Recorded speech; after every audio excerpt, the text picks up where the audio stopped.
it genuinely is a pleasure to get to chat to you and find out everything there is to know for everyone listening right now about CES, Celebrity Esports. This started way back with the NHS Charities Cup, which I myself was on board hosting with Ben Shepherd and Chris Kamara. It raised an enormous amount of money for the amazing work that the NHS are doing. That started, and now we've changed the venture. So first of all, before we get to that, let's talk about it, Leo. What is CES for everyone who doesn't know yet? Celebrity Esports is really a different view of esports. I mean, esports is there, it's for the purist. And what I wanted to do was give people who might not understand the game itself, you know, those very difficult games like Call of Duty and League of Legends, which are very hard to understand and really get to play them is very, very difficult. So for us, it was to find something that's a little bit more free and easy to understand with easier gameplay, and to bring in celebrities, well-known celebrities that people might be interested to watch. And our mantra really is to be about entertainment, pure entertainment of a fun game, watching great, funny celebrities playing in their own homes, really funny games that we used to play back in the day, like the Mario Karts and the Sonics of the day. They're the real gamers from the gaming days in the 90s. So it's really just to give people a platform to have an entertainment show that's a little bit more lighthearted, that the majority of people can get involved right from the ages of 10, 11 years old with the family. With the pandemic going on, I think mental health is a major thing moving forward. And I think it has been in the past for obvious reasons, but I think it's been brought to the forefront now. And I think mental health for us and working with a charity really is going to help using gaming to communicate. There's a lot of loneliness now. We're all in lockdown. And I think people feeling lonely. So I want to kind of say to people, let's get into gaming, whatever level you're at. You know, you don't have to be at the elite level. Let's get at our level, which is kind of the beginner level, but still have fun and communicate through gaming. Gaming now is all with headsets and we can talk to communities. So if people are feeling lonely, let's get into gaming at whatever level and start talking and reduce the anxiety levels and build friends. You know, virtually it's okay. And, you know, see where it takes, and hopefully people will make friends and can feel happy. What had happened there was I hadn't asked Richard a question soon enough. So he made a noise on his phone to get us right in to it. Well, Leo, look, it's like the US. It's like the US presidential debates. It's like, boom. Well, listen. The inauguration of Richard joining CES. Richard, where did this come about? Should I ask Leo first? Do you know each other really well? How has this happened for you to come on board to CES, Richard? Well, I met Leo long time ago, and we did some business together, and then hadn't had much contact for about 10 years, and then he approached me with something, with this. By a couple of sort of strange messages, like, "Oh, you've got to see what I'm doing. It's really exciting." And I get like 100 messages a day about exciting stuff. I'm like, yeah, Leo, yeah. He's like, no, really, have a look at it. I'm like, okay, I'll give you some time. And then he told me about it, and he told me about the impact that it had when we were filming for the NHS. And it's like, what? It's like, what? And normally, when you start a business, it's 12 months before, hard slog research to even find out if the idea works. And when he said, well, we had instant, within months, we got this huge following and made a huge difference. I'm like, okay, well, maybe you're onto something, And then obviously Leo's background, he's got so much enthusiasm, coming from surfing and the world of sport and all that kind of stuff. That was contagious. And then he said, do you want to get involved? And I'm like, well, why wouldn't I? Well, that's, a great explanation of why you've come on board. That personal touch of knowing Leo, seeing what he's been able to achieve, and obviously delving a little bit. I'd be a terrible host if I didn't delve into your background a little bit, Richard. And obviously, you're saying that there was a great quote that says, "More technology than there are good management out there," which I think is a fantastic quote. So, why do you think that CES is going to be a success? Well, the first thing, normally I invest to make a profit, oddly enough. But I got involved, one of the things that attracted to me was it's just so much fun. And, it's also nice to work in a fun industry and do things which are bringing people together. We're not trying to get people to do what they don't want to do. Sometimes with technology, like, okay, if you do this, it will work better, and you've got to convince people. Here, the attraction is immediate. You flick it on, you watch a little bit of the video content, and you just go, got to get involved, got to do that. So it's a more exciting business, and it's not such a deep, heavy technology. It's really about bringing people together and making it fun for everyone to watch. Yeah. Now, I know that you are a bit of a gamer yourself. Did the research on Wikipedia page is always a great place to start. What is it about chess? Is that technically true? Is that your level of gaming? Or have you delved into a bit more of the esports world, Richard? Well, there's a couple of things here. Well, first off, I tend to play this chess that most chess players. Now, I played in a couple of chess Olympics, so I was quite a good level. And most chess players don't like to do it, but I play the most ridiculous form of online chess, 1 minute chess. The game is finished in 2 minutes. Now, you might think chess is old and stodgy, and it may be, but not when you are playing a game in 2 minutes. I mean, you have literally 1 or 2 seconds to think about each move. And the funny thing is, the quality of the games ain't bad. It's not bad. So you're banging out these moves. It's quicker than ping pong.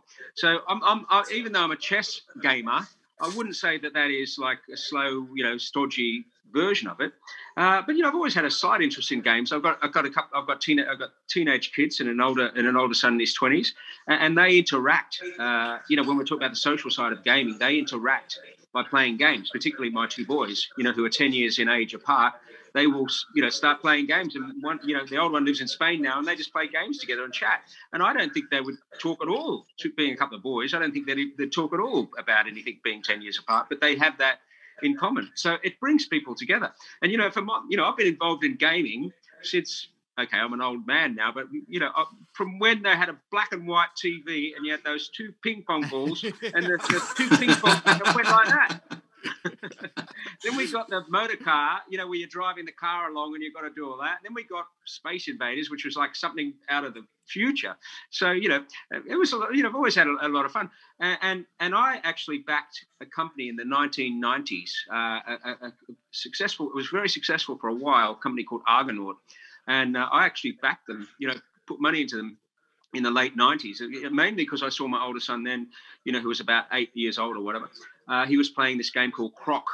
I think it was Legend of the Gobbos or something. And he used to stand in front of the TV and he'd jump around, with his controller, and he was having so much fun. So it's not a bad thing. No. And then someone sent me on LinkedIn some research just to squash down on the doubters. Someone sent me some research done by Oxford University about the benefits or negatives of the positives or negatives of gaming. And actually, they found a positive result rather than a negative result. They didn't find that it led particularly to addiction or poor mental health or bad habits. Obviously, anything can happen with anyone. But in general, it was a positive effect on mental health and people socializing and feeling good about themselves. So win-win-win, right? Yeah, exactly. What I love more than anything is that competitive element. And I think what people want to know about CES and the people involved, Leo, yourself, Richard, is the fact that you're authentic. When you're talking about chess, it doesn't matter whether it's chess or that connects with someone who's, 12, 13, 14, whatever the age of kind of the YouTube market that everyone's on there. They see that competitiveness of you. The fact that you were hitting your hand, you're not a man to be messed with in terms of that competitive element. And people love to see that. And that is what I know that CES is. And when you said to me, please host it from my experience of F1 esports to the virtual Grand Prix during the lockdown last year in 2020, I see that people want authenticity. They want to know about other people's worlds, to connect, to relate.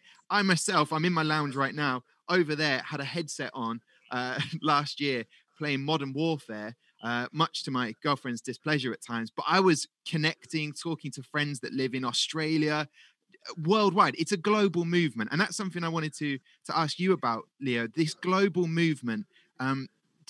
What, with having so many incredible celebrities on board, what do you think that will add? And what is the importance of having the general public joining these celebrities to hopefully get points for their team in the tournament? Absolutely. I think for us, it's about bringing what people perceive the celebrity world, that it's untouchable. I think that's the thing. Celebrities are untouchable. They live in a different world, and some do, for sure. But what we want to do is open that door. All of our filming is going to be inside the celebrities' homes. It's all remote, so COVID safe and friendly. That's what we want to do with the technology that we're bringing from a production side of things. So we're going to open the doors to the world, almost GOGGLEBOX style, into the celebrities' homes, and then allowing the members of the public to actually interact and play with the celebrities during a game. And that is a unique part of the company. Is, you might, really into someone from Love Island, let's say Kem or Chris, who we've got on board fantastically again this year, who've signed up for us to play. And there are millions of fans of Celebrity Love Island. There's so many girls that want to probably date Chris Hughes. I'm sure he's a good-looking chap. And they're going to get their opportunity, which they might never, ever get by signing up with Celebrity Esports on our website, is to actually go and have a game and represent the team playing with or against that celebrity. So that, for us, is bringing those people together who might feel they're untouchable. And the public can actually have a day with them and enjoy a game of Overcooked, all you can eat, or something fun like that. Yeah, I mean, because there's going to be 7 episodes, 7 different game types. So even if, hey, you're not a fan of FIFA, that's okay. You'll still get to see someone from the general public, someone who loves gaming and wants to get a little bit closer to these celebrities, to compete with them and see the celebrities. You mentioned Kem and Chris. They sadly lost in the final of the NHS Charities Cup. I will be definitely reminding them of that the whole time that they're competing, but there's a storyline right there. They want to compete, they want to win, they're very competitive guys, and I think that will be really interesting. There's lots of storylines. I guarantee when you look at this, there's going to be banter, there's going to be rivalry that happens, and it's going to be entertaining. Is that why you've chosen these particular celebrities, Leo? Yeah, these celebrities are, we choose our celebrities, if I can say that. It's not a choice. They obviously have to say yes, and they're the ones that I definitely want to play for sure. Is the ones who are most entertaining. For us, it's not all about the gameplay. Obviously, at the top end of esports, which I respect massively, Sam Matthews at Fnatic and what he's doing, those top guys at the pinnacle, we're not there to challenge that. We're here to enhance esports and open up the door for everyone else, as I've said. So for us, we want to make sure our games are simpler to play, which gives an entertaining value. So we try to work with celebrities who are really entertaining. It's not about the game. It's actually about, them jumping around their sofa when they've scored a goal or done something within the game, or when they're losing, they're going to, do something else funny. It's that entertainment. E for us stands for entertainment. That's what we want to bring is the entertainment level, and the game is secondary, really, to our technical ability.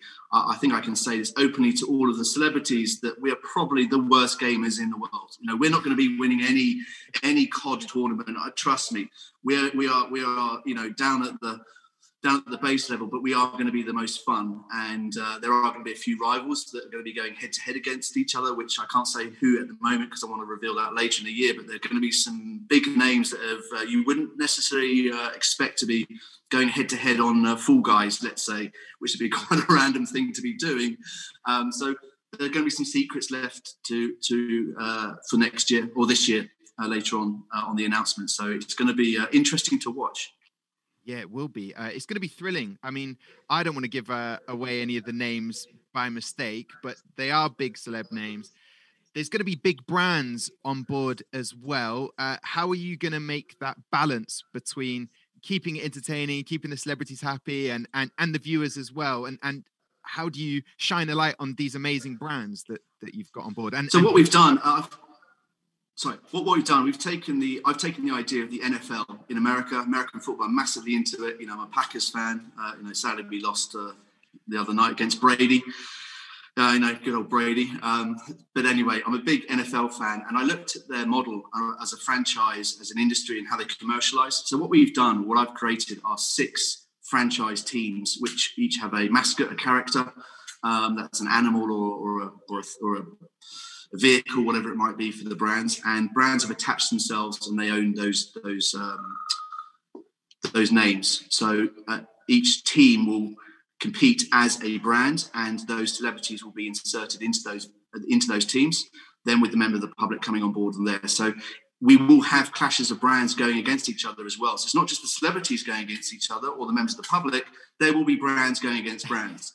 And that, for us, is a little nugget that the brands are going to get into the rivalry as well, and be a cheerleader for their team to go and win. And we hope the public and everyone out there to follow a team, pick a team, follow it, and support them like you support your football team, maybe as your second team. Yeah, and definitely everyone loves supporting the underdog. So whoever's bottom of the table will be willing them along. That is going to be definitely gripping.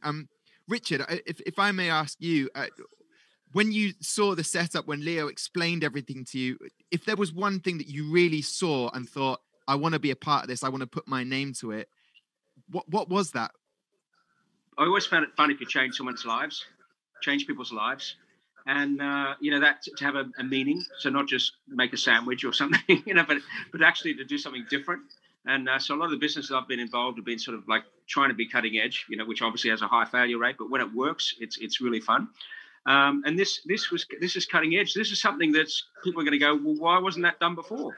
So it's it's almost like an obvious idea. And to me, it's like we are seeing these celebrities. It's like, let's call them naked celebrities. They're not in their comfort zone. They're not got a pre-rehearsed script or the usual jokes that they wheel out. They've suddenly got, doing something that they're no good at, and they're up against some other funny, sort of interesting people. So, bring it on. Yeah, I don't know if you managed to catch it, but I particularly loved in the NHS Charities Cup was Tony Bellew, a fantastic boxer who's now stepped away from the ring. It's just always good value. He was taking on Tim Cahill. I kind of mentioned that because you've been Australian as well, Richard. He was devastated. I think it was the 85th minute Tony Bellew scored to win the game. It was just, you couldn't script that. So even if you wanted to script it, these celebrities that are on board this time round for this tournament are not going to be scripted. They are going to be their authentic self. I think Tim was more upset about that than losing in the World Cup for Australia. I mean, what's going on? Well, just on that note, the call I was on before this was onto Tim's agent, actually. So hopefully we can get Tim Cahill back onto the show and get that sorted and get the rematch. Well, I like it because he's another not so young Aussie as well. So I'd like to have him involved. So yeah, there might be the Bellew Cahill rematch happening. We're trying to negotiate at the moment. So watch out, Eddie Hearn. I'm the new promoter here.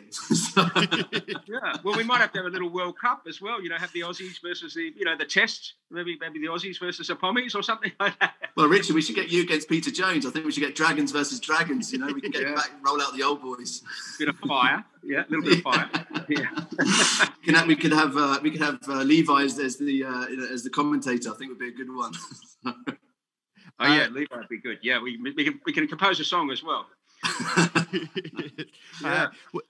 I guess that's what's amazing about this. You've gone from the NHS Charities Cup to building this tournament to start in March. It's going to go up until September. Each month, it's going to have a different game from the last time. Points that we put on the leadership board. People will be able to watch it right through, see these celebrities, have some amazing moments, probably have some low moments from losing and not getting any points for their team. But in terms of raising the awareness for mental health as well is going to be brilliant. But I can already see from you two gentlemen, already ideas are popping for where it could go. What would be the best success for you with this tournament coming up? I think making sure that the public have been entertained. If we've got, if we draw away from the public saying that was a brilliant idea, brilliant show, I enjoyed whatever I took away from it. I laughed 5 seconds. I watched the whole show. I followed the team. I now wear the clothing of that team. It's a part of a brand. It's part of my life now, getting into it. So for us, success is really having the public find our spot within the industry. We're here to find a little corner of the industry and grow that, not just in the UK, but we do want to go global with it and take it to each country, because I think there is the similarity in each country with celebrities and well-known people.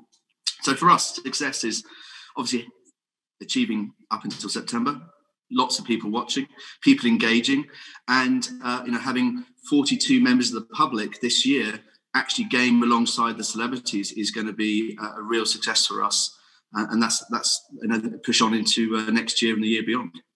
Yeah, and I know for a fact that those watching with these celebrities. I remember it last time as well.